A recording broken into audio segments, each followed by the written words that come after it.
So which was the best manga in 2012? Naruto versus One Piece versus Bleach. So today I'm going to talk about which manga I feel as though was the best of 2012, which one had the greatest moments, and which one overall was the most enjoyable. Alright, so for starters, each of the manga, in my opinion, had a way better year in 2012 than 2011.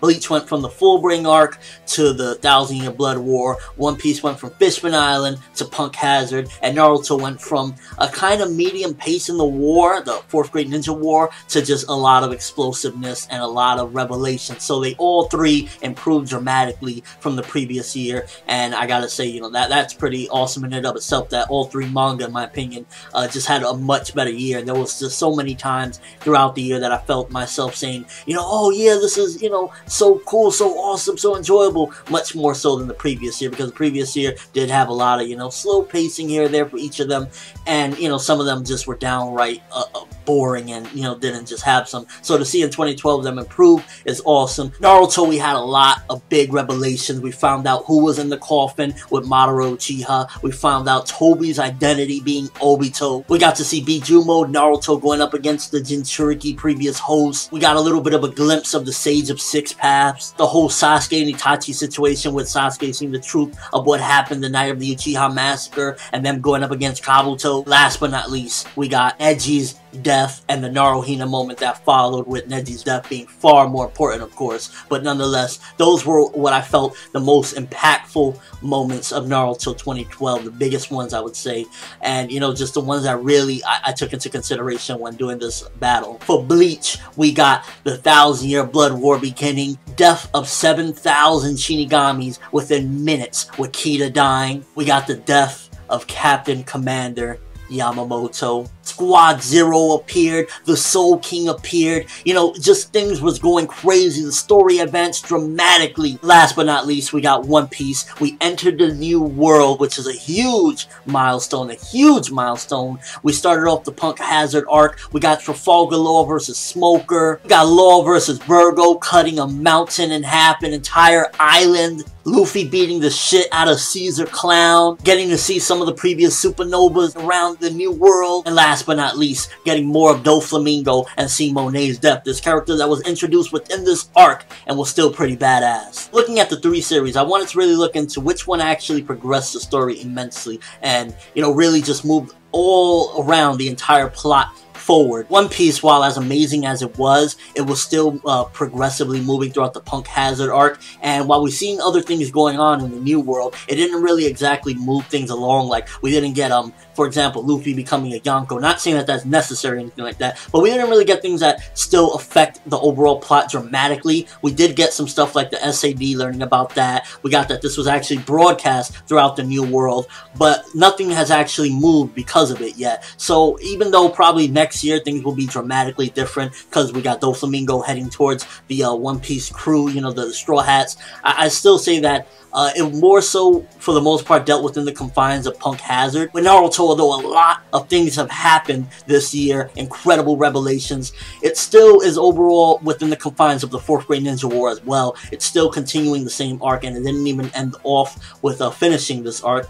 So it kind of, even though it moved some of the big plot points along, as far as the revelations, who was in the coffin and whatnot, it still didn't move the overall story along. I felt as though the major points as far as finishing this war, and just getting to see Naruto come closer to his final battle with Sasuke. And with Bleach, we had a lot of things moving. We have the death of the main Captain Commander. We have the whole Soul Society invaded. We got to see Aizen for a brief second, even though that wasn't really one of him at this current time. But we got to see these Quincy's, the Bond and Rake, Juha Bach. We got to see the Soul King, the Soul Palace, things that we've been wanting to see, and pretty much puts us to a coming closer to the end and moving the plot along immensely.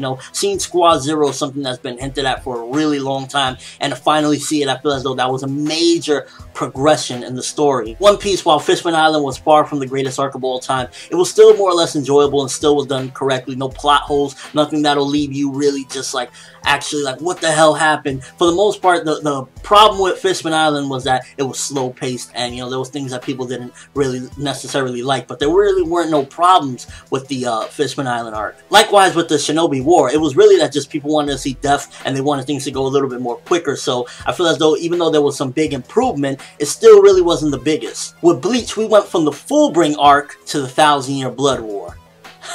Need I say more? I mean, we went from this arc that people were saying is almost filler in manga.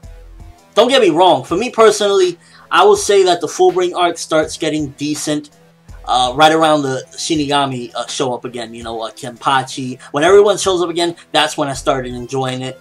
Prior to that, there was some select moments that I did enjoy. I liked when Tsukishima was messing with Ichigo's mind and showing up at different places, and he thought, like, what's going on? Everyone knew him. That was probably some of the enjoyment, but for the most part, prior to that, the Lost Substitute Shinigami arc, aka the Fullbring arc, was just not that good for me personally. I felt as though it was adding a lot of mystery that never really paid off, and overall, to go from that arc that just was highly regarded as one of the worst Bleach arcs in history to the 1,000-Year Blood War, which is going on pace to being arguably the best, or up there with at least Soul Society, people's favorite arc, definitely says volumes. But of course each series had its hiccups. Naruto the Obito Revelation was very mixed reactions. Some people enjoyed it, some people hated it, and overall a lot of people just either hated it or loved it, and that was definitely a mixed thing as far as that goes. A lot of people were still arguing that for the most part throughout the year, up until the very end, there was no death, and we was going on this war for nearly 2 years without death. So another thing against the war was that, it took until the very end of the year to get one of our favorite characters dying, Neji. And that's probably, I guess you would say, a point against the war. Obito's backstory, a lot of people say, wasn't the greatest. They felt as though it left a lot of plot holes, and it did leave some plot holes, I'm not going to lie about that.